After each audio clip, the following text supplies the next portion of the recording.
Depuis sa victoire à l'Open d'Australie, Novak Djokovic n'y arrive plus. Sorti en huitième de finale du Masters 1000 de Miami dans la nuit de mardi à mercredi par Roberto Bautista Agut, le Serbe enchaîne les désillusions. À Indian Wells et Miami, il n'a remporté que 3 matchs sur 5, sans parvenir à dépasser le 4e tour. Inquiétante avant le début de la saison sur terre battue. Novak Djokovic a perdu de sa superbe, le M. Un mondial, vainqueur des 3 derniers titres du Grand Chelem, n'a pas dépassé les huitièmes de finale à Miami mardi, 2 semaines après un premier échec cuisant à Indian Wells. Tout se présentait pourtant bien pour Djoko. Survolté, le Serbe, en quête d'un 7e sacre à Miami, n'avait laissé qu'un petit jeu dans la première manche à l'Espagnol Roberto Bautista Agut, 25e joueur mondial. Il a ensuite débuté le 2e set en prenant d'entrée le service de son adversaire. Mais soudain, tout s'est déréglé pour le numéro 1 mondial. Novak Djokovic a perdu son avantage et son service jusqu'à la fin du match, 4 doubles fautes, 57% de première balle. Quelques jeux plus tard, la pluie s'en est mêlée, obligeant les deux joueurs à regagner les vestiaires pendant 30 minutes. Une faute qui a complètement transformé Bautista Agut.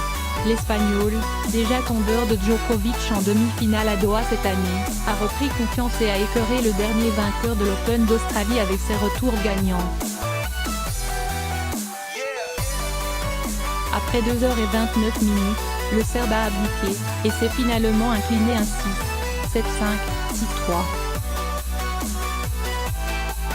Après le break, j'ai perdu mon élan, j'ai perdu le rythme. Je lui ai donné un peu plus d'espace et il en a profité, a analysé Djokovic en conférence de presse. Il a repris un peu espoir et il a réussi un beau retournement de situation. C'est clairement de ma faute. C'est un bon joueur, mais je n'aurais jamais dû perdre. J'ai eu trop d'occasions que je n'ai pas concrétisées, a-t-il ensuite regretté. Problème de concentration ?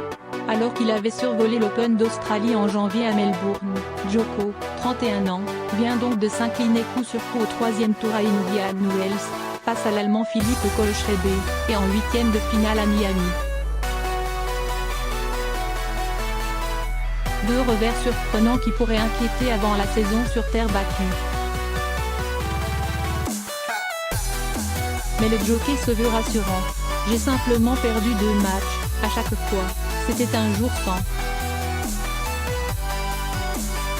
Je ne sais pas ce qui n'allait pas, j'ai le sentiment d'avoir bien joué ce mardi, et même durant le tournoi. Il y a simplement eu 1, 2 ou 3 jeux laborieux, a-t-il balayé. Alors qu'il a réussi le Sunshine double-doublé du soleil, l'enchaînement gagnant qu'Indian Wells Miami à 4 reprises, 2011, 2014, 2015, 2016, un record. Djoko reste sur 2 grosses déceptions.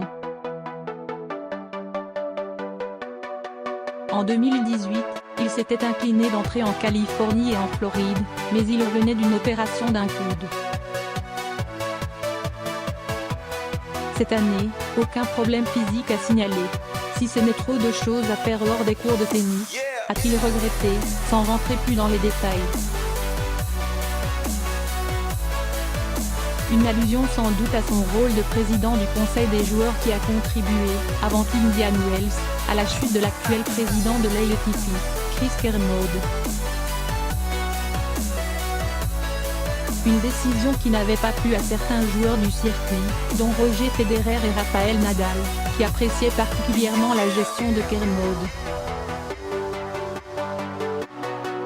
Toujours est-il qu'avec 40% de défaites depuis sa victoire à Melbourne, Nol n'avance plus, et son niveau de jeu en dents de scie inquiète avant le début de saison sur terre battue. Le Serbe avait évoqué un problème de concentration après sa victoire poussive face à Delboni au 3e tour. Une gestion mentale défaillante qui pourrait lui jouer des tours dans les grands rendez-vous, à moins que le numéro 1 mondial ne retrouve sa superbe dans les prochaines semaines.